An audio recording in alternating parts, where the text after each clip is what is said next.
All right. Our next guest is Eric Desenhall. He heads Desenhall Resources. He's a faculty member at Georgetown University, their School of Business, and he teaches a course on crisis management. His new book is called Glass Jaw, a manifesto on defending fragile reputations in an age of instant scandals. Eric Desenhall, welcome to KTRS here in St. Louis. Thanks for having me. All right, break it down for us. Isn't crisis management, you go in, you talk to the biggest guy in the room, the most powerful man in the room, and basically say your company has to start telling the truth? That would be nice if it worked that way, but that's kind of a fantasy.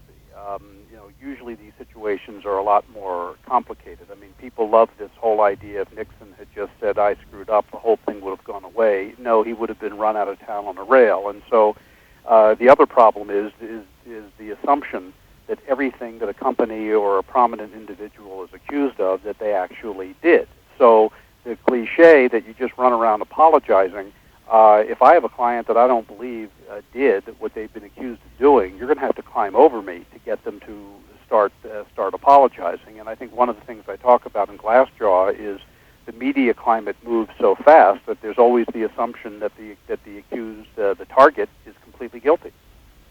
But isn't that part of it? But when the story breaks, the CEO or whoever calls the lawyers and doesn't call the crisis management expert. Well, they do both, but I think that there's a battle between the lawyers and the crisis people. I mean, for example, in the Martha Stewart scandal, you kept hearing people say she needs to apologize. Well, the problem is her position in court was she wasn't guilty, and you can't then apologize and say, look, I'd like to take this opportunity to apologize for something I did not do.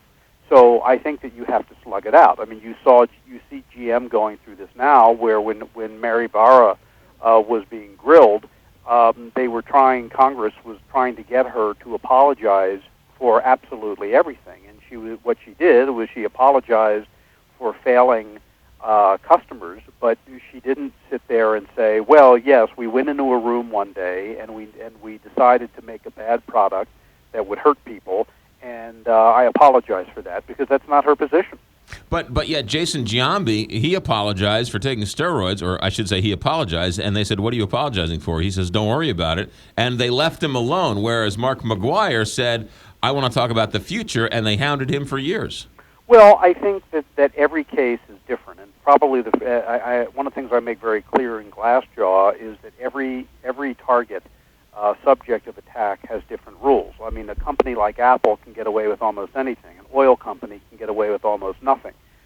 Bill Clinton was able to get away with the Lewinsky scandal, but Nixon wasn't able to get away with Watergate. There are very different variables at work, including the climate, including the economy, including personalities. So one of the key messages of Glassjaw is that the playbook is there is no playbook. Every case is different. You mentioned the world of the internet and feeding the beast. I've always found that if nothing is said, then it's filled up by the people who want to. Who the media is going to find somebody to talk, and so if your side's not talking, the other side's talking. Well, I think that's changed. I mean, nowadays I think that more equals more. You saw Manti Te'o a year ago when he had his controversy. Every time he opened his mouth and said something, he made it worse. So I think that 30 years ago, certainly you would have to say something. And even today, you often have to say something. But there's no correlation between the tonnage, how much you say, and whether or not you are vindicated. And I have found that in the last year or two, sometimes less is more. I'm not saying nothing is the way to go. I'm just saying that one of the points of Glassjaw is that there's not a correlation between how much you feed the media beast and whether they leave you alone. What would you tell Roger Goodell? I think the NFL is very lucky in that they have something that most targets don't have. They have a constituency that wants them to survive, and they will. So the solution is, number one, hard tactics, firing bad players, bad actors, changing the rules of the game, which they've done to address injuries. Number two, soft tactics, such as bringing in domestic violence experts and programs of that nature. And third, the variable of time. But I don't think that the answer lies in short-term PR. In the short term, they've got a rough situation. In the long term, they'll survive. I think that the next thing that they have to watch is this Mueller report by the former FBI director of who knew what when, and that none of us know the answer to just yet. Right. That's sort of what the NFL did, but Roger Goodell was criticized for that news conference. I actually thought he did an okay job. Well, one of the things I talk about in Glassjaw is what I call the fiasco vortex, which is exactly what you said. Every time a CEO goes on and does an interview, it will be declared to have been mishandled. When people clamor for an apology and then the person apologizes, the vortex says the apology has been mishandled. So you cannot, there is no spin doctor, there is nothing that can be done to stop short-term criticism.